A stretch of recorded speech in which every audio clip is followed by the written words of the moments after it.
নমস্কার বন্ধুরা, তোমরা সবাই কেমন আছো? আশা করি ভালো আছো। আমরাও খুব ভালো আছি। শাশুড়ি বাবা ব্লগে তোমাদের সবাইকে স্বাগত। আর তোমাদের সবাইকে জানাই গুড মর্নিং।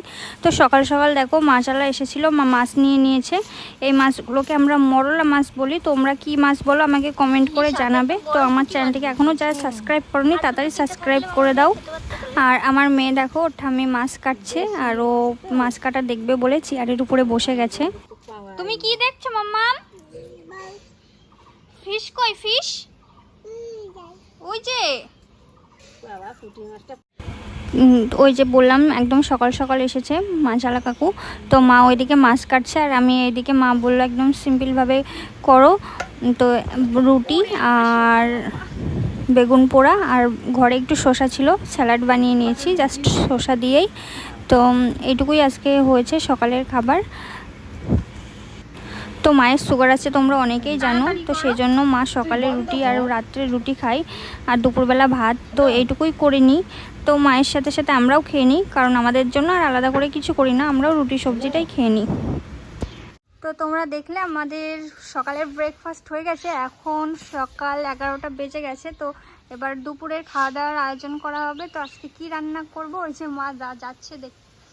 আজকে রান্না করব কচুরলতি, যে মাছটা নেওয়া হয়েছিল সেটা দিয়ে। তো আমাদেরই এইখানে ছোট্ট করে দেখো মা নিজের হাতে একটা বাগান তৈরি করেছে, সব কিছুই আছে, তোমাদেরকে আগে পরেও দেখিয়েছি।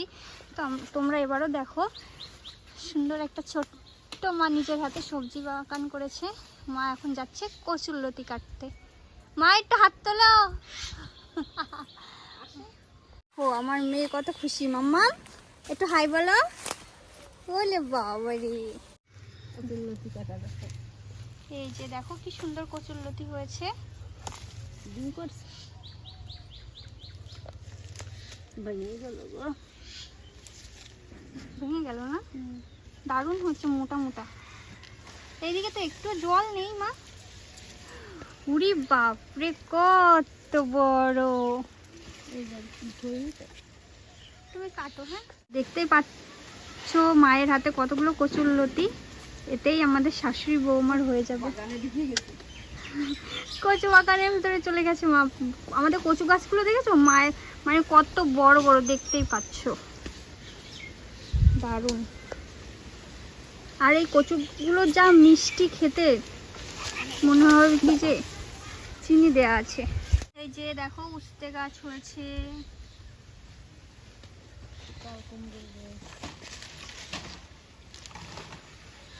মা নিয়ে চলে আসলো।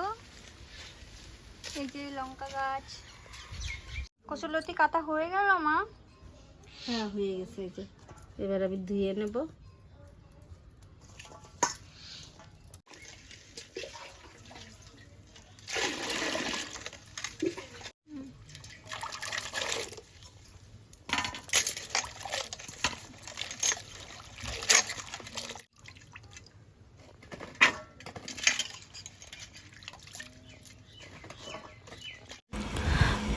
তো মা কচুরলতি কেটে সুন্দরভাবে পরিষ্কার করে দিল আমাকে, আমি রান্না করব।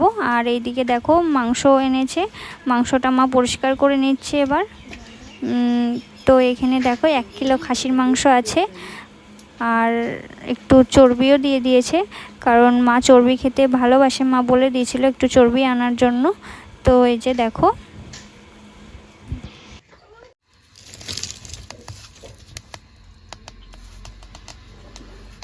কড়াইটা আমি বসে দিয়েছি, আগুনটাও ধরে দিয়েছি। আর এইদিকে মা সকালে যে মাছটা নিয়েছিল লবণ হলুদ মাখিয়ে রেখেছে, হলুদটা আমি একটু দেব, তারপরে সুন্দরভাবে মাখিয়ে নেব। আর এইদিকে আমাদের বর্ডার এলাকায় এই মাছগুলো পাওয়াই যায় না, মা সেই জন্য আরও নিয়ে নিল। কড়াইটা গরম হলে মাছগুলো আমি ভেজে নেব। কড়াইটা আমার গরম হয়ে গেছে, আমি এবার তেল দিয়ে দেব।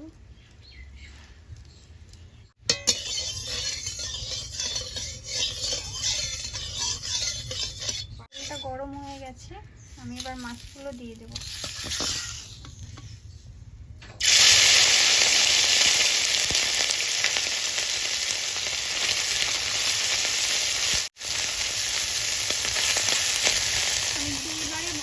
একবারে ভাজলে মাছগুলো ভেঙে যাবে।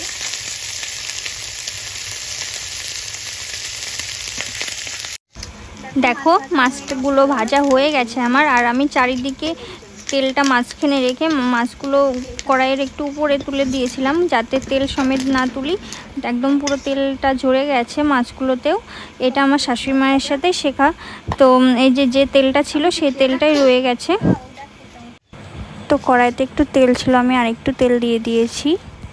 গোটা জিরে,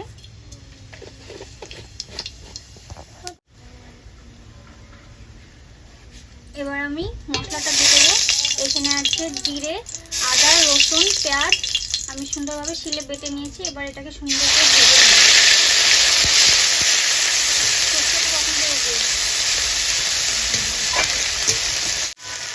তো দেখছো আমার মশলাটা সুন্দর করে ভাজা হয়ে গেছে, সাইড দিয়ে তেলও বার হয়ে গেছে। এবার আমি যে কচুর লতিটা কেটে রেখেছিলাম সেটা আমি দিয়ে দেবো।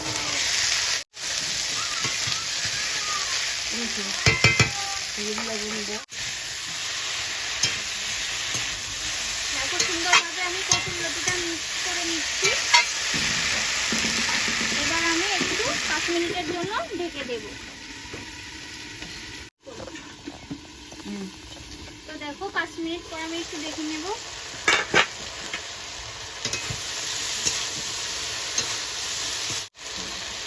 কাঁচা লঙ্কা বেটে রেখেছি, এবার আমি দিয়ে দেবো। মশলার সাথে দিইনি কারণ ঝাঁঝ হয়, প্রচণ্ড কাশি হয় সেই জন্য। এবার একটু সুন্দর করে মিক্স করে নেব।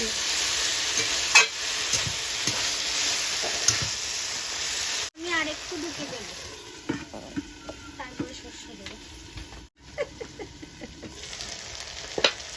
এবার আমি সর্ষে বাটাটা দিয়ে দেবো।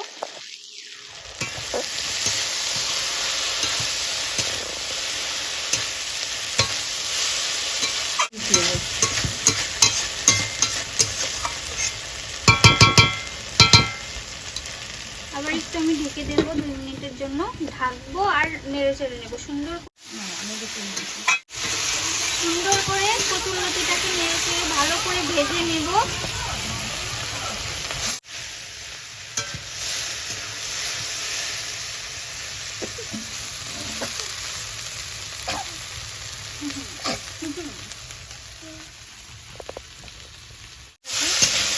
দেখো আমার সুন্দর করে কচুর লতিটা ভাজা হয়ে গেছে, দেখতেই পাচ্ছ। তো আমি এই যে সাইডে গরম জল দিয়েছি ভাত রান্না করার জন্য, তো এই গরম জলটা আমি দিয়ে দেবো। অল্প পরিমাণে দেবো, বেশি দেবো না কারণ কচুর লতিটা আমার সিদ্ধ হয়ে গেছে। একটু কম হচ্ছে, আমি আর একটু দিয়ে দেবো।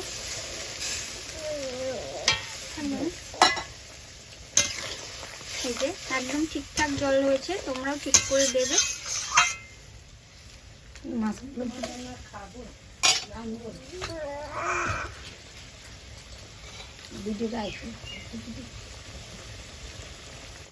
যে মাছটা আমি ভেজে রেখেছিলাম সেই মাছ, দেখো আমার তরকারিটা ফুটে গেছে। এবার আমি মাছগুলো দিয়ে দেবো।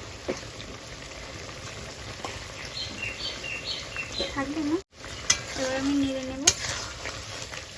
তরকারিটা সবসময় এইভাবে নাড়বে, তাহলে বেশি ভেঙে চুড়ে যাবে না। এটা আমার শাশুড়ি মায়ের টিপস।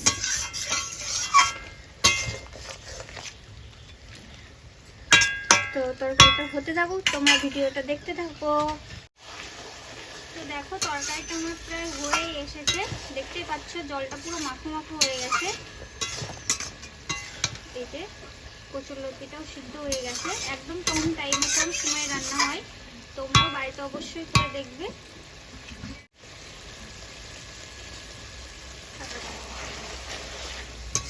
তো দেখো তরকারিটা আমার হয়ে গেছে, এবার আমি নামিয়ে নেব।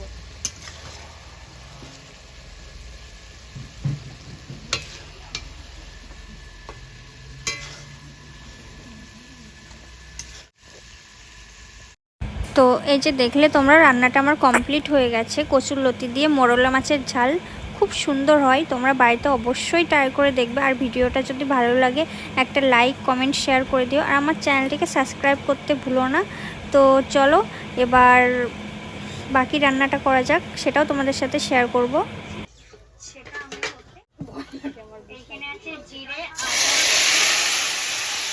তো তোমাদের কচুর লতি দিয়ে মোরলা মাছের ঝালটা তো দেখিয়ে দিলাম, তো মাঝখানেও আমি তোমাদেরকে দেখিয়েছি মা মাংসটা পরিষ্কার করছে, তো সেই মাটনটাই আমি এখন রান্না করে নেব। তো তোমরা ভিডিওটা কন্টিনিউ দেখতে থাকো, চলো।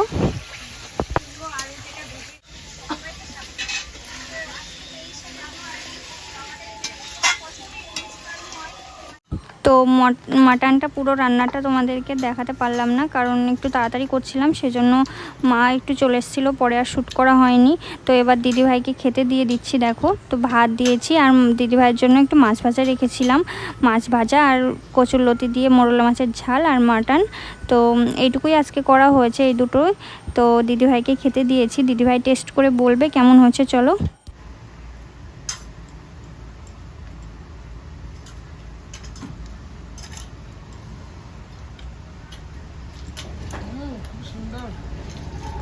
তো দিদিভাই তো রেজাল্ট দিয়ে দিল, খুব সুন্দর হয়েছে। তোমরা বাড়িতে অবশ্যই ট্রাই করে দেখো। তো দিদিভাই এবার খেয়ে নিক, আর বাবুকে দেখো ওর মায়ের থালের দিকেই লক্ষ্য। তো আজকের ব্লগটা এই পর্যন্তই, নেক্সট ব্লগে আবার দেখা হচ্ছে। তো তোমরা সবাই ভালো থেকো, সুস্থ থেকো, টাটা।